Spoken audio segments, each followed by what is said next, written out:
Howdy, it's Jim Morado, and this is early November 2024, driving towards the Battletown, Kentucky area. And this is very rural, very scenic. You gotta wanna get to Battletown to go there. I don't really think it's on your way anywhere else. Maybe 10 miles or so, if that, from Brandenburg, Kentucky. And I was in Brandenburg just like 2 or 3 weeks earlier for the Battletown Witch Festival, celebrating Leah Smock, who it sounds like, according to legend, was burned as a witch, and now they have a festival about her. Kind of almost, I say legend, the stories were passed down. And Kay Hamilton, a lady named Kay Hamilton, has written a couple of books about the legend, and her family has been in the area for a long time, and they sort of passed the stories down to her. I don't think there are any newspaper accounts of the burning happening, but it's one of those things that the locals know all about it, and they claim that she was the only witch burned in America, I believe, that they know of. Of course, if you're familiar with the Salem witch trials, which I am, you know that none of the, quote, witches were burned there.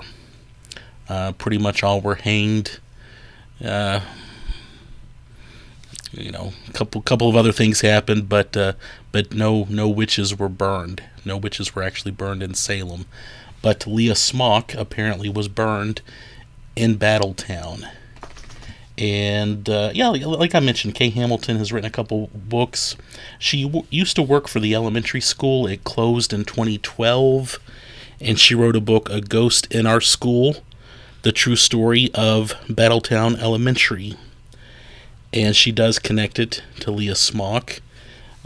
Really neat little book that she sells, mostly with accounts of people that worked at the school and their experiences with hauntings at that elementary school.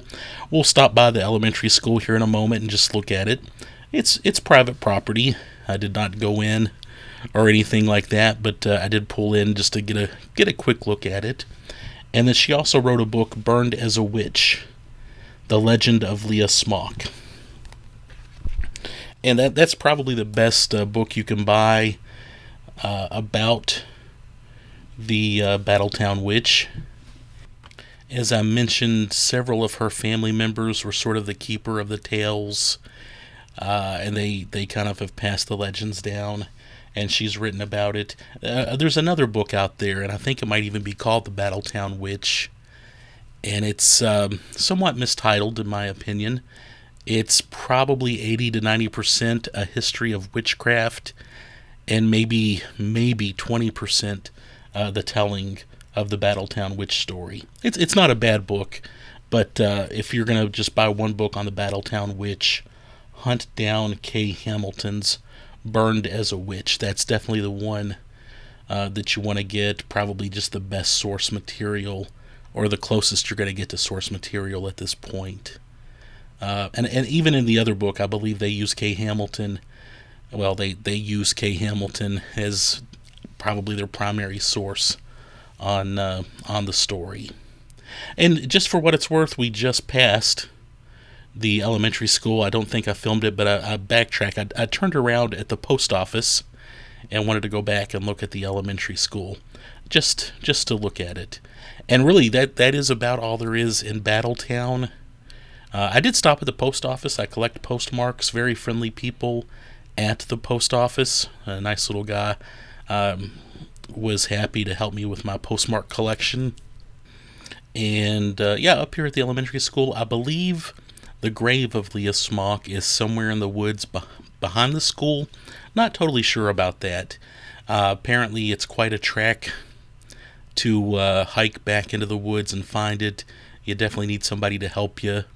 And it's on, I think you've got to cross some private property. The locals do not like people walking around back there. So Yeah, I think it's one of those grave sites that's pretty much off limits at this point. But there's the old elementary school, and I just thought I would point that out and give you a little info on Battletown, Kentucky, and Leah Smock, the Battletown Witch.